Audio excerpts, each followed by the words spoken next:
Matthew 24 still. We are actually churning our way through it. We don't have as much time today, so we won't get as far as I think I studied, which is good because there are some things I really want to iron out in my head still. But we got to a point, we talked last week about various things that Jesus said was going to happen. It was not a response to answer their question. Their question, remember in verse 3, was when will the destruction of Jerusalem, the destruction of the temple occur, and what will be signs of your coming? And he starts off by saying, well, now don't be deceived. There are some other things that are going to happen. And so we talked about a lot of those other things. We talked about the various messiahs that were going to come along. We talked about the various prophets that were going to come along. And Jesus says, those aren't the ones. Don't be deceived. And the earthquakes, we talked about earthquakes last week. And we talked about famine. We talked about famine that was going to occur. Jesus said all these things were going to occur, and the fact that they just are going to happen. They have to happen. And we saw that a little bit when we talked about the parable of the tares. The elect, the Christians have to grow up in a world alongside evil that takes place or things that occur that we don't really like. And we just have to understand how to be the people we need to be as we grow up among those. So Jesus says all that's going to happen, and he says it's just the beginning of the troubles in verse 8. And in verse 9, he starts giving them some pointers specifically to them about what's going to happen to them. And so if we look at verse 9 in chapter 24, Jesus says, then you, not you all Christians, although this is true that all Christians do get persecuted, but he's talking to them, you will be handed over to be persecuted and put to death. Now, isn't that an inspiring message? Jesus, when are these things going to happen? Oh, by the way, you're going to be handed over, you're going to be beaten, you're going to be persecuted. Oh, they're going to put you to death too. Questions? No. So, he said, not encouraging, he said, you're going to be handed over and even put to death, and you will be hated by all nations because of me. Now, just a note, sometimes when it says all nations, that word could actually mean all tribes. Especially in the Old Testament, a lot of times they would use the term all nations to talk about all tribes, or they'll say all peoples of the earth. Well, sometimes all peoples of the earth is all tribes of the land, and so specifically meaning the Jews.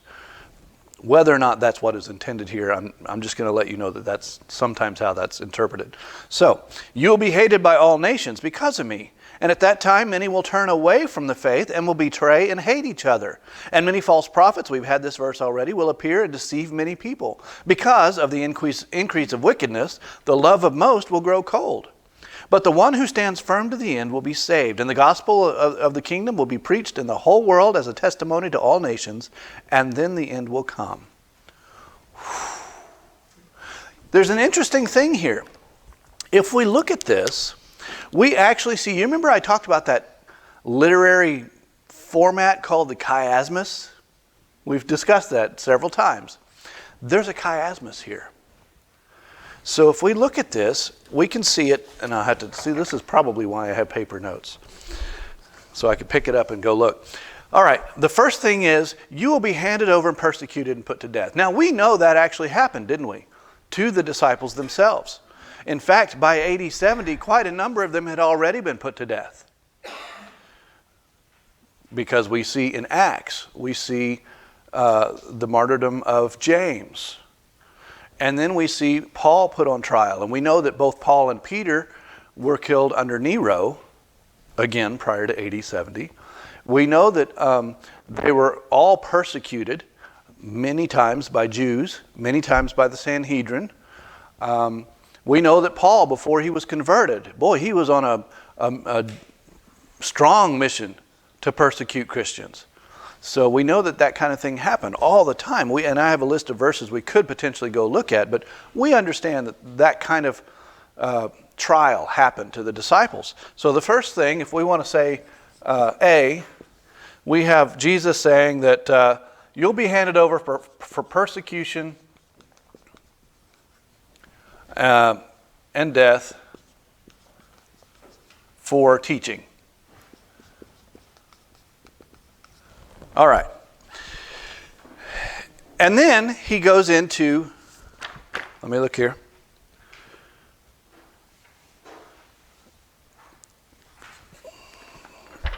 Oh, something I think is important. Hated by all nations. You'll be hated by all nations. And I say that because that's what ties in later. Okay. Many will turn away from the faith and will betray and hate each other. Many false prophets will appear. I'm just looking at my notes. Because of trials. Yes. Many will lose faith. B. Many lose faith.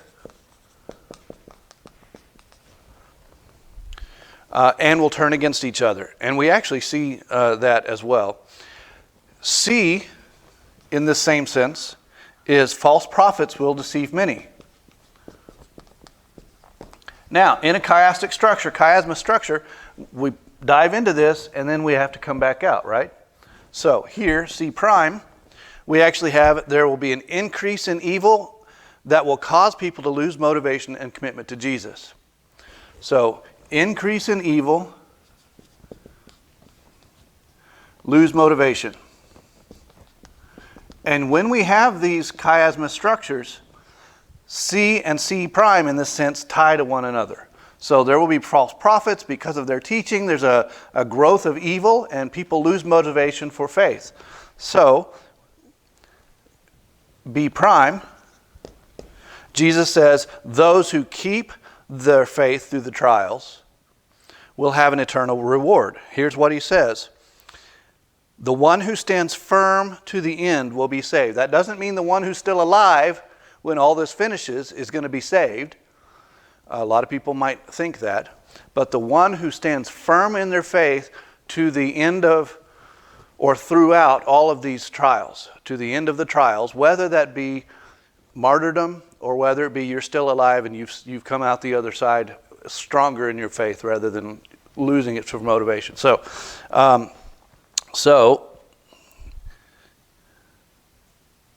keep faith, rewards. And that ties with many will lose faith. Okay? A lot of people will lose faith, but those who keep their faith to the end will be rewarded, will be saved. And then finally, A prime, here we have the gospel will be preached across the whole Roman Greek world, Greek world, as a testimony, not just to the Jews, but also to the Gentiles. The actual verse says, this gospel of the kingdom will be preached in the whole world as a testimony to all nations. So, preached gospel, all nations. So here we see the gospel will be preached to all nations, and up here we see the disciples will be persecuted, put to death, and hated by all nations. You see, he's actually starting with, hey, bad things are going to happen, but look, there are rewards for those who stay true, and there are great successes for, if you stay constant in the faith. So that's where he's leading through this, what seems to be kind of a downer of a section. It's actually intended to be a stick with me, hold your faith, and things are going to be good in the end conversation. So that's what he's telling the disciples, and he hasn't even gotten to the answer yet. He's just saying, look, these are things you're going to be faced with. And we know that they were faced with those even before AD 70, AD 66, when things kicked off with this judgment against Jerusalem and the temple. So, chiasma structure coming around. So if you're hearing them, if you're hearing Jesus talk, I said, boy, that's not very inspiring at the first, right? But then you get to the end, you're like, oh, yes, I want to be a part of that. Let me be a part of that. All right. And this says, and then the end will come. Oh, the end. What is the end? Remember, we had that whole discussion. Their question was the coming, a sign of your coming and the end of the age. Well, end of the age. The Jewish thinking, the Jewish world, the Jewish age. Okay, one might say the Old Covenant.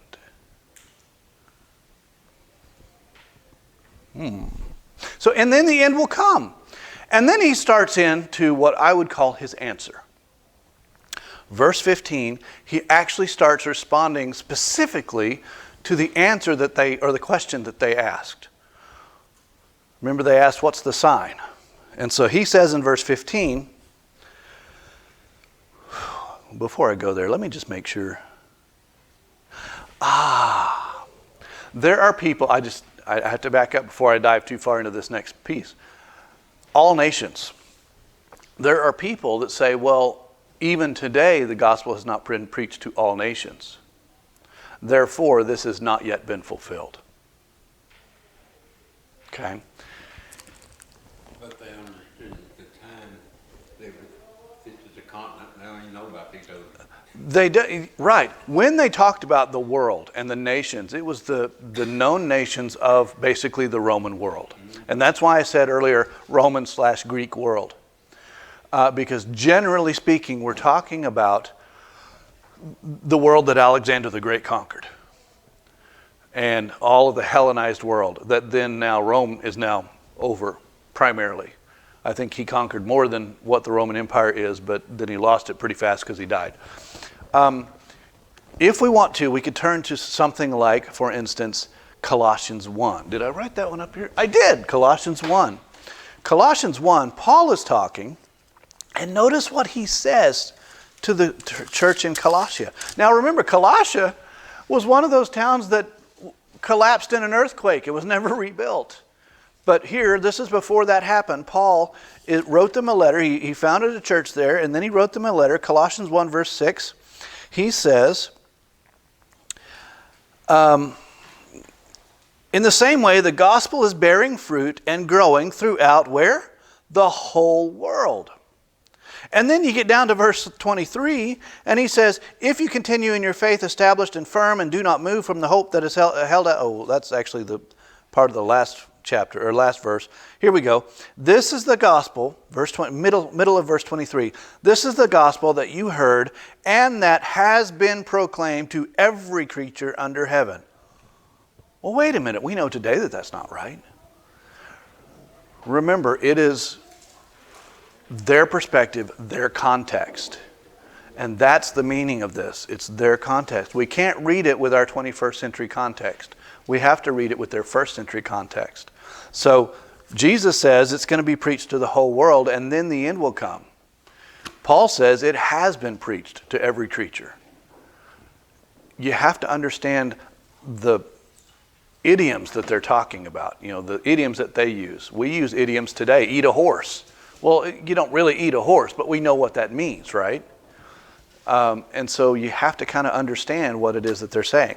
So yes, the gospel had been preached by AD 66, AD 70 to the whole world, their world. Okay. Then the end will come. Verse 15.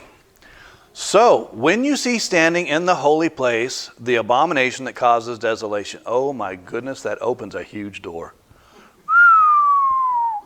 Talk about arguments among the Christian community.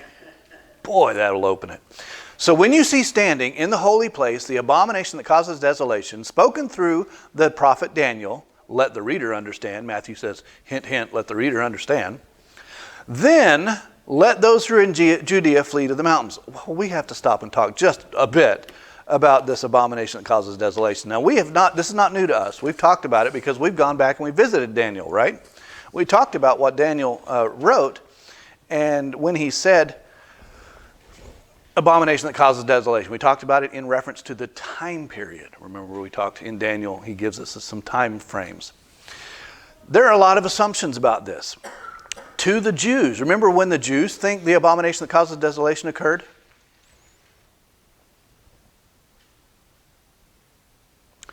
If you think back to the intertestament period, the 400 years, the silent 400 years between the Old Testament and the New Testament, the things that we read about in the Old Testament and the things that we read about in the New Testament, there was a period of about 400 years. During that time, Alexander the Great conquered the world. And then he died, leaving no heirs. He was young, and so he didn't have anyone to follow him up. And so his newly formed empire got divided into 4 groups, under 4 of his powerful generals. 2 of those generals, one of them held the northeastern part of the empire. We call them the Seleucids. And then others were in Egypt, and we call them the Ptolemies. Well, they cared about each other, not in a good way. And they were constantly duking it out. And who's right in the middle of them? The Israelites. And so the territory of Israel kept flip-flopping between these 2 groups. And different kings of Israel would change their alliance back and forth, or I wouldn't say king, but leaders of Israel would change their alliances back and forth, depending on who they thought would best protect them. Well, there was a king in the Seleucids, the northern eastern, the Assyrian or Syrian area, called Antiochus IV. And he went by the name Epiphanes. Epiphanes is, if I can remember right, something having to do with God, call me God kind of thing. And Antiochus Epiphanes took over the temple. He was a huge Hellenizer. Hellenization is the word we use for the institutionalization of the Greek culture among people. And so he was really big on institutionalizing Greek culture, even among the Jews. Now, most of the people who ruled over the Jews would allow the Jews to maintain their religion, not Antiochus Epiphanes. Antiochus Epiphanes says no to your religion. He shut down the sacrifices, and in fact, he went into the temple. He built an altar to Zeus, and he burnt, as a burnt offering, a pig on the altar. That desecrated the temple. That's what the Jews understand to be the abomination that caused the desolation. That happened in about 167 BC. So, I think that's why Matthew says here, when you see standing in the holy place the abomination that causes desolation, spoken through the prophet Daniel, let the reader understand. He's trying to say, hint, hint, it's not that Antiochus Epiphanes event. Okay, put your thinking caps on and really think through this. What does this mean? Matthew is saying. So that's what the Jews thought of it. And I think because of that event, and that's what the Jews think of it, people today, scholars today, look at it as if it's a very, very similar kind of thing. They think we're looking for an abomination that includes someone entering the temple, erecting an altar to an unknown god, to a heathen god, and or claiming himself to be God. Okay, which is actually about everything that Antiochus Epiphanes did. So that's what people think we're looking for today. Now, there's a couple problems with that. If that's what we're looking for today, what has to be there first? A temple. You have to have a temple. So one might say, as long as there's not a temple in Jerusalem, we can just do what we want, right? Because, the time's not here. You see, the logic doesn't hold water, as my dad would say. So I think this abomination that causes desolation may be something just a little different. Remember, abomination can be a lot of things.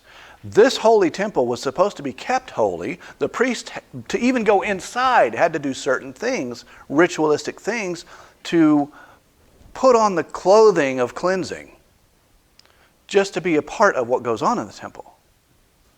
Now, with that in mind, what happened starting around AD 66? We went through that several weeks. We talked about the craziness that happened in Jerusalem, including in the temple. Part of that was that the temple was set up as a fortress for the zealots. Not only just a fortress for zealots, but it also was the protection of people who went out into the streets and murdered others. So there was blood on their hands. And then they're traipsing in the temple.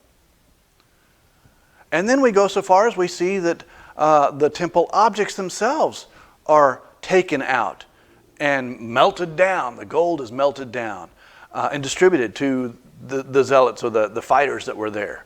The holy oil that was meant for the lamps was taken out and distributed to the fighters. There was a lot of ickety muck that was going on in the temple starting around that time, AD 66. That was not clean. That was not holy. That was an abomination. And that abomination might cause a desolation, meaning the Lord leaves. The Lord can no longer live in an unholy temple. So I think that there's more implication there than there is to think that some individual, a lot of people think this is Titus coming into Jerusalem and setting up the banner for Rome. I think it was already done by then. This abomination, the cause of desolation, was already done by then, because if Jesus says, when you see that, get out of Dodge, well, it's too late by that time. It's too late for the Christians to respond if they're waiting for Titus to set up the Roman ensigns in the temple, because Jerusalem's destroyed by then. Okay? So I think it has more to do with what the Jews themselves did to the temple. It's not an external thing, it's an internal thing. Wow. Yep, did that. I went through that pretty fast. I kind of skipped some stuff. Oh, a lot of people say that this abomination that causes desolation is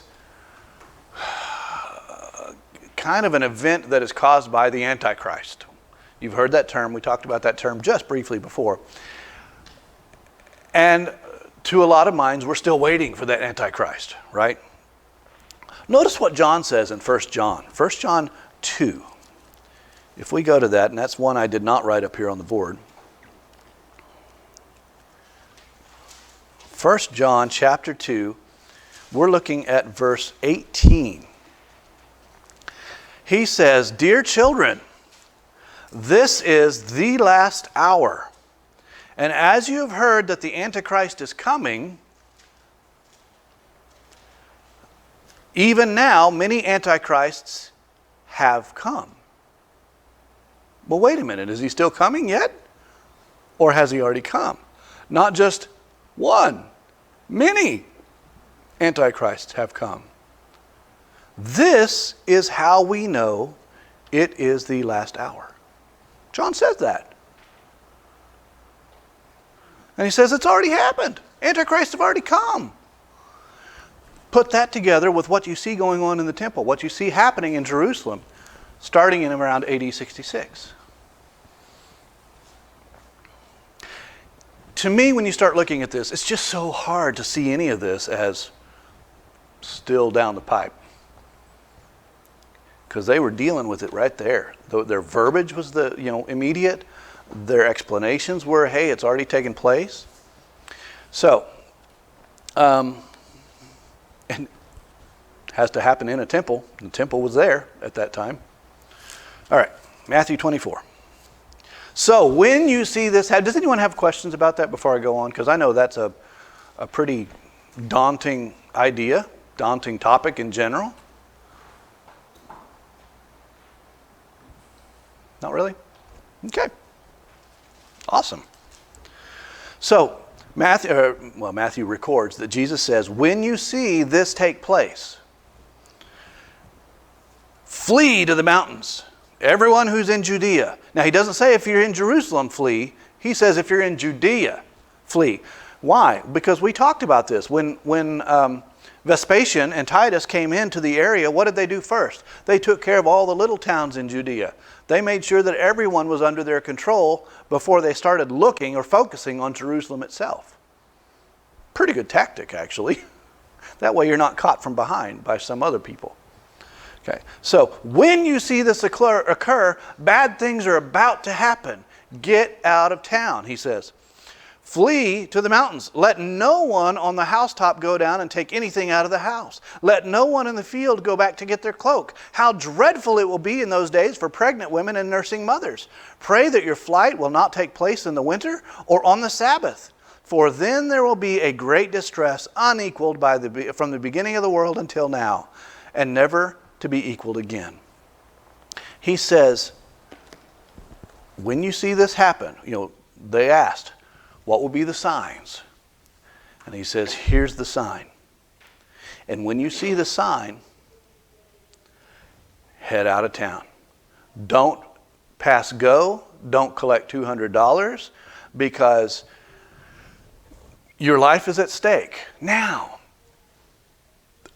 in essence, their life wasn't at stake by the Romans because it still took a couple of years for the Romans to really come through. Now, the Romans did in AD 67 come in and the Judean towns surrounding, they took control. But who started killing people when the temple was desecrated? Jews! Jews started killing each other. And he says, look, if you want to be safe, get out of Dodge. Now, what happens often is when there's a war, you want to go behind the security of walls. And let me tell you, the walls of Jerusalem were pretty darn good, especially the walls of the temple. And so there was a feeling of great safety within those walls. And so the first inclination would be to go to Jerusalem for your safety. Now, combine that with the fact that Passover was going on, and so they already had a big population. The population of Jerusalem was just swelling like crazy at that time. But Jesus is saying, do exactly the opposite. Don't go behind the walls of Jerusalem. Get out of town. He's doing this kind of like we see the laws in the Old Testament, and we think, oh, God's just being cranky.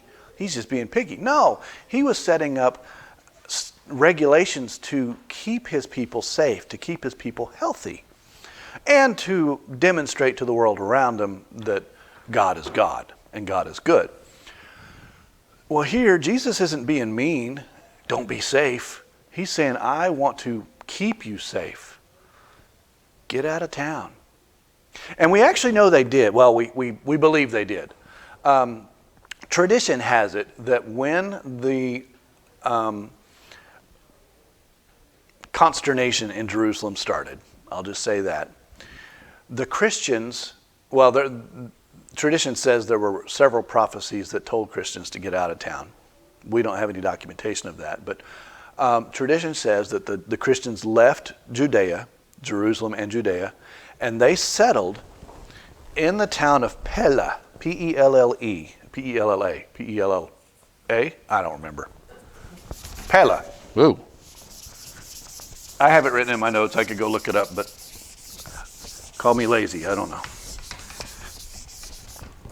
This town, Pella, was one of the Decapolis towns. You remember what the Decapolis towns were?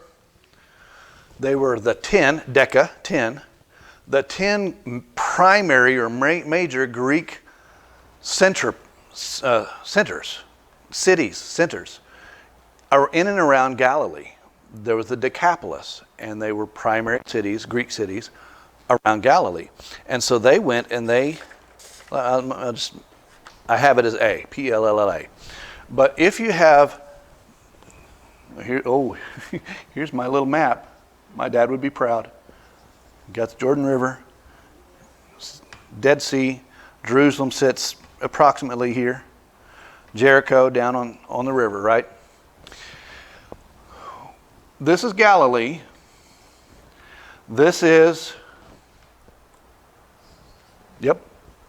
Samaria. And then this is Judea. Remember, they didn't go through Samaria. That was a no-no for a really good Jew. So you went around on this side of the Jordan up, and then you crossed back over.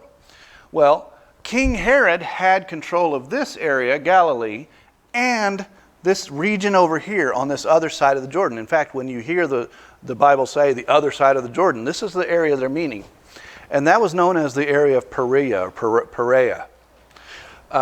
And so this town Pella was right here at the tip top of that region.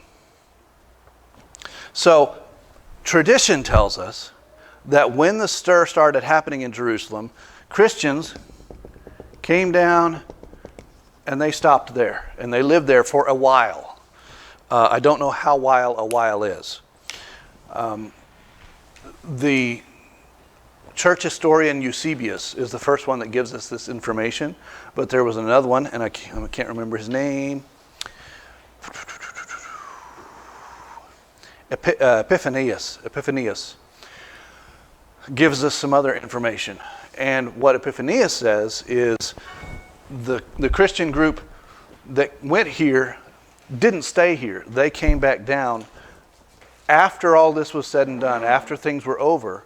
They came back down to Jerusalem and established a church, or reestablished, I should say. We reestablished the church that was thriving at the first of the second century in Jerusalem. There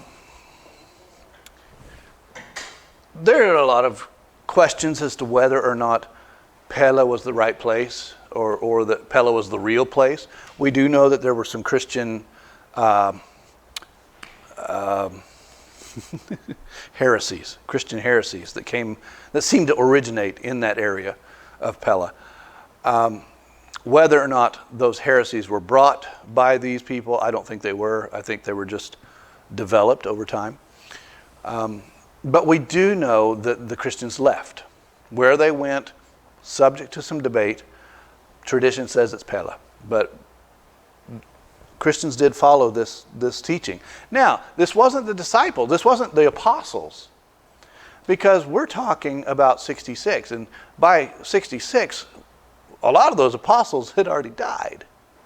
Right? Do you know about how many Christians there were?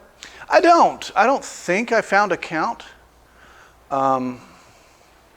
Be nice, but I don't think I found a count. Likely these were the disciples of the disciples. And then over time, by the time they come back to and establish this church, it might have been the disciples of the disciples of the disciples. You know, how many generations of disciples at that time.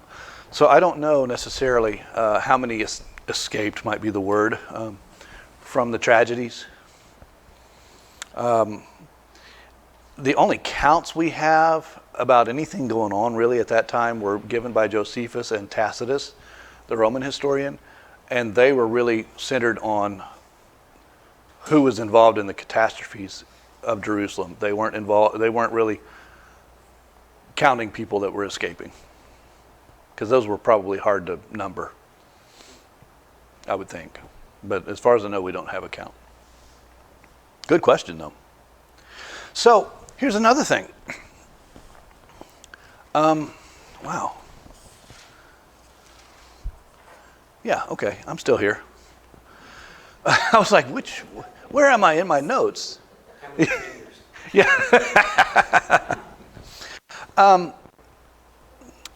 Why would it matter that it not happen in wintertime?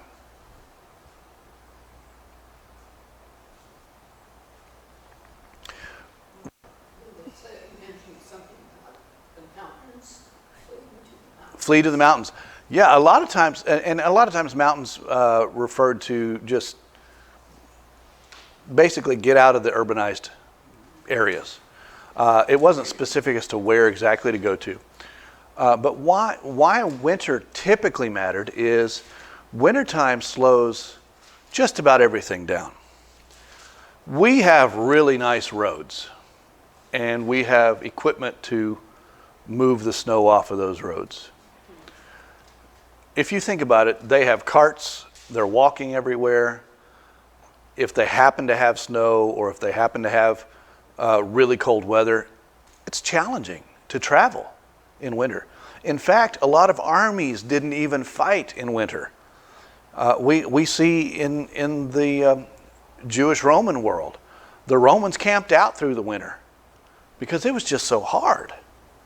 So Jesus says, Pray that all of this happens not in the wintertime, but when travel is easy.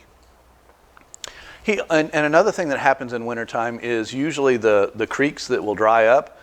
Wintertime, they flood, they overflow. And so if you have to cross a creek, then that becomes pretty challenging sometimes. Why would it matter that you're not traveling on Sabbath? Why would it matter that this doesn't occur on Sabbath? The Jews could only go so many. There were Sabbath day restrictions, okay? Some of those restrictions where you could not travel a certain amount. Now, if you're a Christian, technically speaking, you're not bound to those Sabbath day restrictions. But remember, these were Jews. These were Messianic Jews. These were still people who grew up with the Jewish traditions. And so a lot of them still held themselves to the Sabbath day restrictions. And we see that through the book of Acts. They're still trying to figure that out. Do we not hold firmly to some of these traditional laws? Not only that, but the city gates were closed on Sabbath. Well, if you're trying to get out of Dodge and the gates are closed, that's a problem. Also, if you're traveling and needing to travel quickly, very likely you're relying on the hospitality or the help of others. Well, some of those others that you're relying on may not see Jesus in the same way you do. And so they're not as apt to help you if it's on Sabbath. They're going to try to restrain you because they see the Sabbath laws in a different light. So Jesus says, pray that this all occurs either not in winter and not on Sabbath. Now, I do want to draw attention to another facet that we'll talk about later. You know how I've been a little fickle, fickle's probably a true word, about verse 36. Verse 36, Jesus comes down and he says, but I'll tell you what, about the day and the hour, I just don't know.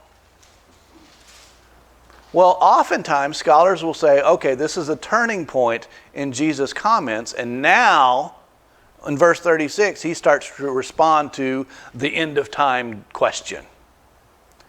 But if Jesus is saying, pray that it not happen in winter, and pray that it doesn't happen on the Sabbath, to me, it kind of indicates that Jesus doesn't know when this event, what event? The abomination that causes desolation is going to occur. He doesn't know when this whole thing's going to kick off. He knows what to watch for. Ooh, something to consider. It just entered my mind. Okay. So, when we get to verse 36, just remember that there is a potential tie back to this verse. Because if Jesus knew the day and the hour, he wouldn't have to warn them. He's going to say, hey, it's going to be on Sabbath, so take this precaution, this precaution. Or, it's not going to be on Sabbath, so good thing, you don't have to worry about that. And it's going to be in summer, so you're in good shape on travel. Right? He just says, pray that it's not on these days. And then he says, don't wait on anything. It's better to lose your earthly possessions and save your life, because, they're just possessions. Get out of town. Don't get caught up in the muckety-muck that's going to happen in Jerusalem. And then verse 21, there will be great distress, unequaled from the beginning of the world until now, and never to be equaled again. Take a little journey to Joel, the little book of Joel, and I always have trouble finding it in my Bible because it's actually only a couple of pages. But Joel chapter 2.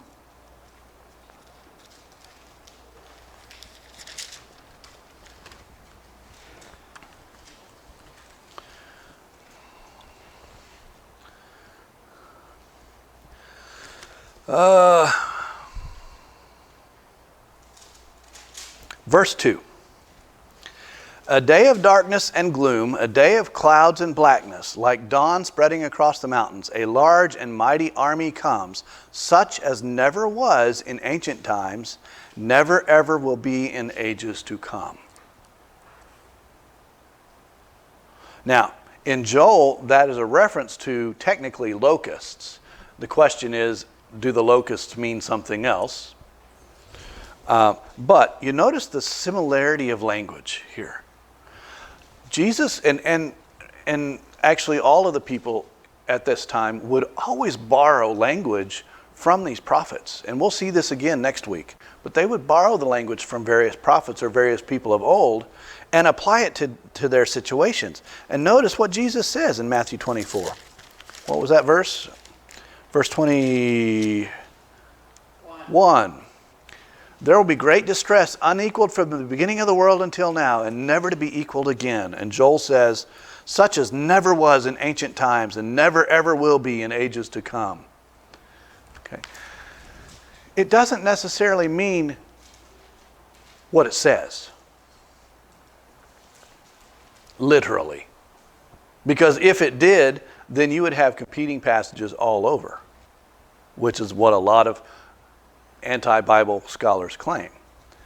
But remember, we're using language, we're using idioms, we're using something, embellishment, hyperbole. We're using something to get people to understand the importance of something, or the I don't know, to demonstrate the weight of something. And so Jesus says, it's going to be huge. Just like Joel says, it's going to be huge. Now, one might say that Joel is actually a prophecy of the same event. Hard to know because of all the hidden shades that underlie prophecies. But just know, it's going to be unequal. A lot of people say, well, it hasn't happened yet because we've had some pretty bad stuff. And, if it's going to be unequaled, then it hadn't happened yet. It's language. It's hyperbole. It's borrowing from things that have said before. And usually they borrow from things that were said before to get people to run their minds through what had been said before. Remember when this was said?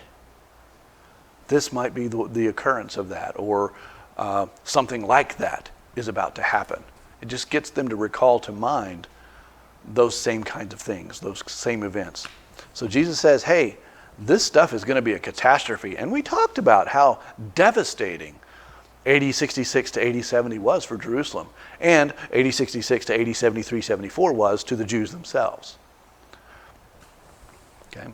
Next week, we will come back with verse 22, and we will start there and probably, maybe get to verse 35. Well, yeah, who knows? But it's some pretty sticky stuff as we get going through this. It can get. The thing is, if we look at it with 21st century eyes, especially with the explanations that we have heard a good portion of our lives, it's easy to see this saying one thing. The problem is, they didn't have 21st century eyes. They had first century eyes. So it needs to be something that at least can be grasped by them. Jesus is giving them practical information here. Now, oftentimes we see Jesus' practical information kind of wrapped up in some hard to chew on phrases. I mean, just look at the parables. Sometimes you have to untangle those things. But he's answering their question. It needs to be an answer that they can understand, that they can interpret, that they can actually chew on, that they can respond to and react to. So that's where I'm headed in my head. Yes, ma'am. You don't have to respond to this today, but I find it interesting that in his discourse here, he brings up how dreadful it will be for pregnant women and nursing mothers. I missed that part. He doesn't Yes. talk about orphan children. He doesn't talk about the elderly. Right. It's interesting. Yeah, that's true. And a lot of times it was a category represented by one. If you named one, you kind of named them all. But yeah, it's in my notes. And as I mentioned, I kind of skipped over a bunch of my notes. But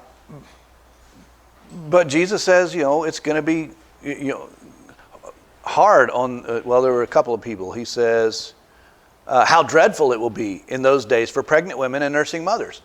Well, let's just think about this for a sec.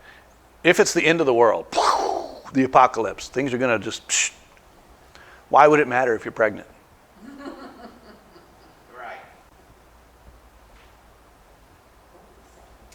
What would it matter if you were pregnant? I mean, If the end is here, it doesn't matter what condition you're in. right. It really doesn't. So Jesus says, how dreadful would it be? Why? It's tough for pregnant folks to travel. And you can't nurse a baby walking along. It'd be really hard. I mean, they were probably more practiced at it than we are, but Yeah, you got that right. but yeah, it's challenging. So, hope it's not a winter. Hope it's not on Sabbath. How dreadful it'll be if you're physically challenged, especially to those who are pregnant or nursing babies. It doesn't mention orphans. Orphans, nothing is impeding them from travel. Elderly, it could be tougher. Well, I think elderly, though, in those days, they carried them on a stretcher or...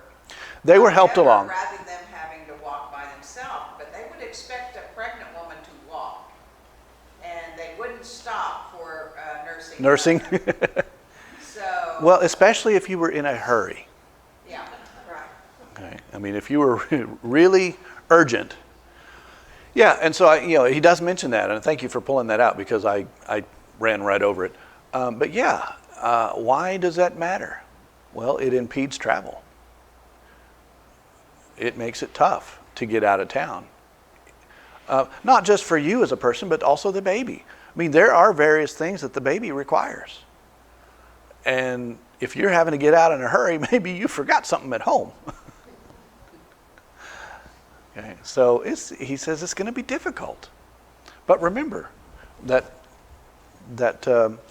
chiasmus we had. Things are going to be difficult, but the one who stays faithful to the end, despite the circumstances, despite the challenges, despite the motives to change your mind, the one who stays faithful is going to be now saved, rewarded. Saved, not necessarily saved in physical nature, but staying faithful is going to be rewarded with heaven. And on that note, let's pray and we'll dive back in next week. Thank you, Father, for your text. Thank you for the men who wrote these words down. Thank you for the women who were also part of that community. And we know that they were all encouraging to one another and that they all led each other in various ways. And we're so thankful that you've given those people the heart to spread your word, to stay faithful and true, and the inspiration to write down what they wrote down so that we, 2,000 years later, can be reading these stories and chewing on them and thinking about them and applying them to our lives. Father, thank you so much for the privilege that we have of reading your words, but also the privilege that we have of inviting your Holy Spirit into our hearts. The privilege that we have for forgiveness of sins through your Son. And the privilege that we have that we can look forward to a home with you, to celebrate with you, right beside you, for eternity in our future. Thank you, Father, for today, and thank you for this week, and may we always be strong lights for you as we journey through this week. We pray these things through your Son. Amen.